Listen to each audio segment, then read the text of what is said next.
આપણે બધા વધુ કામ કરવા માંગીએ છીએ, વધુ સારા પરિણામો મેળવવા માંગીએ છીએ, ખરું ને?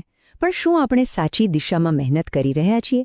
આજે આપણે કામ અને ઉત્પાદકતાના ભવિષ્યમાં એક ડોક્યું કરવાના છીએ.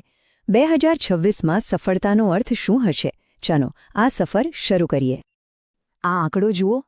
એક સંશોધન મુજબ એક સામાન્ય 8 કલાકના કામના દિવસમાં આટલો જ સમય ખરેખર ઉત્પાદક હોય છે. હા, બરાબર સાંભળ્યું, લગભગ 3 કલાકથી પણ ઓછો. આ જાણીને થોડો આંચકો લાગ્યો ને? મને પણ લાગ્યો હતો. અને આ જ તો મોટો સવાલ છે. જો આપણે માત્ર 3 કલાક કામ કરીએ છીએ તો બાકીના 5 કલાક જાય છે ક્યાં?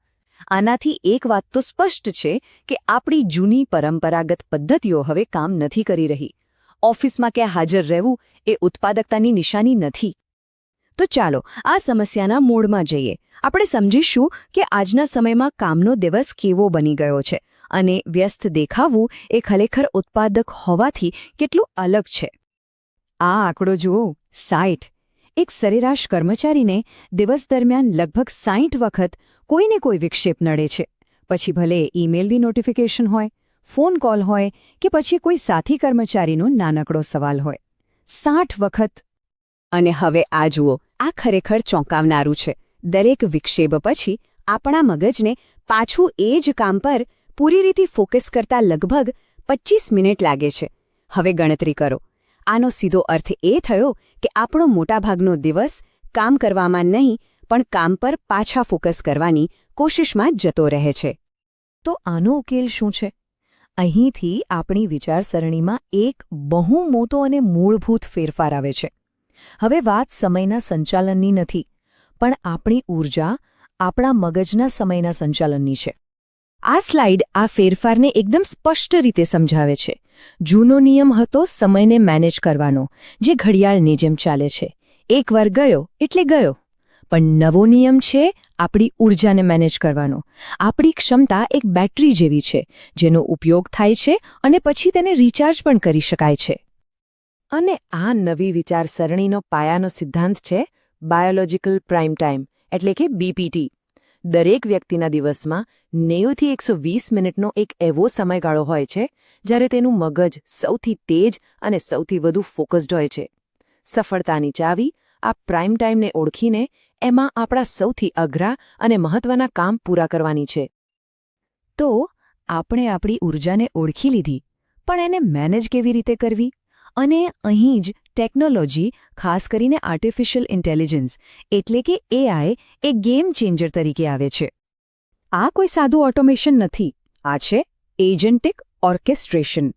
આનો અર્થ એ છે કે એઆઈ એજન્ટ્સ આખાને આખા કામ જાતે જ સંભાળી લે. દાખલા તરીકે, તમે એઆઈને ખાલી એટલું કહો કે આવતા અઠવાડિયે ટીમ માટે લંચ મીટિંગ ગોઠવો, અને બસ એ બધાના કેલેન્ડર ચેક કરશે, રેસ્ટોરન્ટ બુક કરશે અને બધાને આમંત્રણ પણ મોકલી દેશે.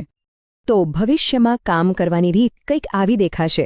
માનવી એક ડાયરેક્ટરની જેમ વ્યૂહરચના બનાવશે, લક્ષ્ય નક્કી કરશે, અને એઆઈ એક કાર્યક્ષમ આસિસ્ટન્ટની જેમ એ બધા નાના મોટા પુનરાવર્તિત કામો પૂરા કરશે. આનાથી આપણને એ કામો માટે સમય મળશે જે ખરેખર મહત્વના છે, જેવા કે સર્જનાત્મક વિચાર અને વ્યૂહરચના. ચાલો હવે 4 એવી પ્રેક્ટિકલ ટેકનિક જોઈએ જે આ નવા વિચારોને વાસ્તવિકતામાં બદલી શકે છે. આને આપણે ઉત્પાદકતાની નવી સંસ્કૃતિનો પાયો કહી શકીએ. અહીં 4 શક્તિશાળી તકનીકો છે. પહેલું, ટાઈમ બોક્સિંગ, જે વિક્ષેપો ઘટાડે છે. બીજું, હેબિટ સ્ટેકિંગ, એટલે કે કોઈ જૂની આદત સાથે નવી સારી આદત જોડી દેવી. ત્રીજું, 80-20 ઓડિટ, જે આપણને સૌથી વધુ પરિણામ આપતા 20% કાર્યો પર ધ્યાન કેન્દ્રિત કરાવે છે. અને ચોથું, માઇક્રો રીસેટ્સ, એટલે કે નાના નાના બ્રેક્સ, જે આપણી ઊર્જાને ટકાવી રાખે છે. તો આટલું બધું જાણ્યા પછી સવાલ એ થાય કે શરૂઆત ક્યાંથી કરવી? ગભરાવાની જરૂર નથી. આ રહી એક એકદમ સ્પષ્ટ અને સરળ ચેકલિસ્ટ, જેનાથી આજે જ આ ફેરફારોની શરૂઆત કરી શકાય છે. આ 4 પગલાં ખૂબ જ મહત્વપૂર્ણ અને પ્રેક્ટિકલ છે. પહેલું, તમારી ઊર્જાના સ્તરને આખો દિવસ ટ્રેક કરીને તમારો પ્રાઇમ ટાઈમ શોધો. બીજું, નાના મોટા વહીવટી કામો માટે એઆઈનો ઉપયોગ શરૂ કરો. ત્રીજું, જ્યાં કામ કરો છો એ જગ્યાને આરામદાયક અને ફોકસ માટે અનુકૂળ બનાવો. અને ચોથું, આવતીકાલનું આયોજન આજ રાત્રે જ કરી લો. અને હા, પેલું ત્રીજું પગલું યાદ છે? કામ કરવાની જગ્યા સુધારવાનું એના વિશે એક રસપ્રદ આંકડો છે. સંશોધન કહે છે કે માત્ર તમારી ભૌતિક જગ્યાને વ્યવસ્થિત અને અનુકૂળ બનાવવાથી ઉત્પાદકતામાં સીધો 14% જેટલો વધારો થઈ શકે છે. કેટલો નાનો ફેરફાર, પણ પરિણામ કેટલું મોટું! આ વાક્ય આખી ચર્ચાનો સારાંશ છે. ભવિષ્યમાં ઉત્પાદકતાનો અર્થ સતત વ્યસ્ત દેખાવું નથી, પણ ઇરાદાપૂર્વક અનુપલબ્ધ રહેવું છે.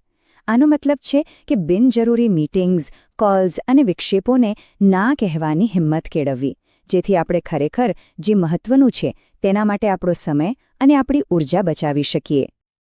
તો અંતમાં સવાલ એ જ છે, શું આપણે ઇરાદાપૂર્વક અનુપલબ્ધ રહેવાની આ કળા શીખવા અને તેમાં માહિર થવા માટે તૈયાર છીએ?